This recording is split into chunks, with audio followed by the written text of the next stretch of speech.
Texas A&M's quarterback Connor Weigman could change the entire fortune of A&M football in 2023.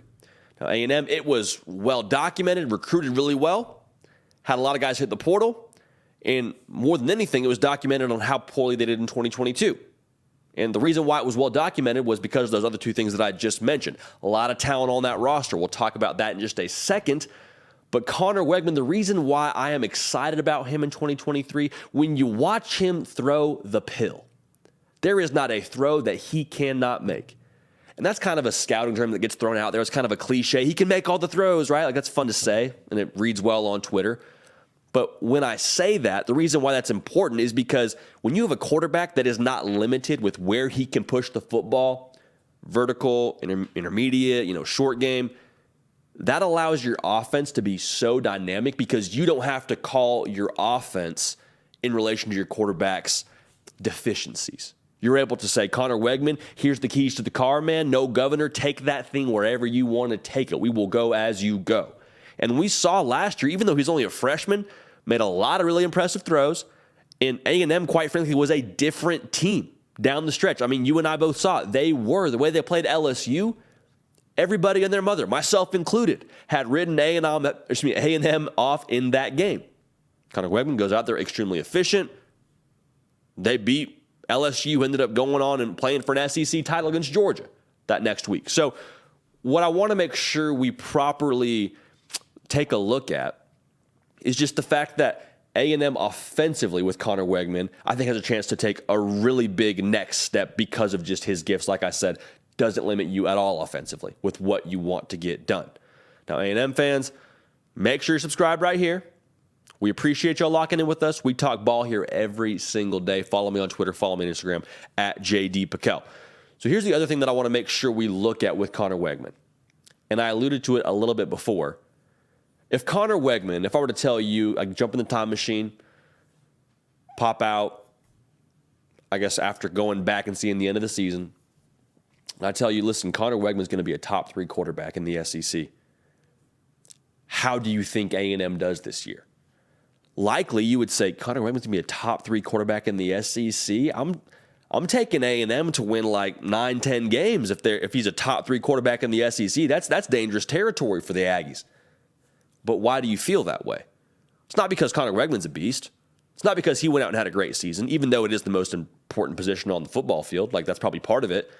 You probably say that because of what they have around Connor Weigman. And that's, again, a big reason why a lot of people are quick to meme A&M and quick to have little tweets out there about them underachieving. It's because exactly that. With this roster, how well they've recruited, even with the guys that jumped in the portal, they recruited a variety of top 10 classes over the last few years. Guys that are still on this roster. There's still a lot of talent on this roster. And so if you get the quarterback piece right, the assumption is guys like Aniyah Smith, their production jumps. Evan Stewart, his production jumps. Reuben Owens, you imagine he gets in the mix. They have a lot of pieces here that could really, I think, maximize their skill set if the quarterback position is solid. And then on the other side of the field, the defense. The defense, I think, is maybe one of the most slept-on units in the country. They allowed, I think, 23 points a game last season. They bring back a ton of dudes. They bring back, I think, 70+% of their production. Like, A&M has got the makings of a really dangerous football team if Connor Weigman is as good as I think he could be in 2023. Now, here's the major caveat. And A&M fans, I know you're taking a little bit of a groan here. I know this is probably annoying to hear, but we got to talk about it because it's true. Does Bobby Petrino get to call the offense? Because I think we've seen what Jimbo Fisher's offense is, and I don't think it's going to be winning football how you want it to be in 2023. But then on top of that, have the caveat out of the way, on top of that, how does Connor Weigman mesh with Bobby Petrino's offense? Because my guy's head is probably spinning from having been a freshman, just being playing as a true freshman when he was supposed to not even really play last year based on Haynes King and Max Johnson going, toe-to-toe for the job in the spring. Is he able to pick up the system? I'm curious to see how much carryover there is. But Bobby Petrino and Connor Weigman, their relationship is paramount to his success. And I mean relationship from a football standpoint. Personally, like them to be on the same page as well. But when it comes to the football field, like that's going to determine a lot of their success. Because when the quarterback and the OC are on the same page, it's like having both sides of your brain thinking together, having the synapses fire accordingly.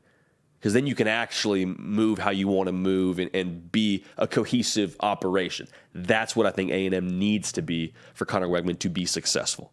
So the meshing there between Weigman and Petrino is crucial, but I'm telling you, man, can make every single throw in the book, enormously talented, will not limit what they want to do in the pass game at all. I promise you that. If he's a top 3 quarterback in the SEC, A&M has everything built out around him to be a very, very dangerous team and to take an enormous leap forward from where they were a season ago. So Texas A&M fans, make sure you're locked in right here. We talk ball here every single day. College football, to be specific. We appreciate y'all. We love y'all. We're going to keep this party rolling. We will see y'all next time. Hey, y'all. Thanks so much for watching. Subscribe to the channel here to make sure you don't miss an episode of The Hard Count. Also, be sure to check out other videos on the On3 YouTube channel.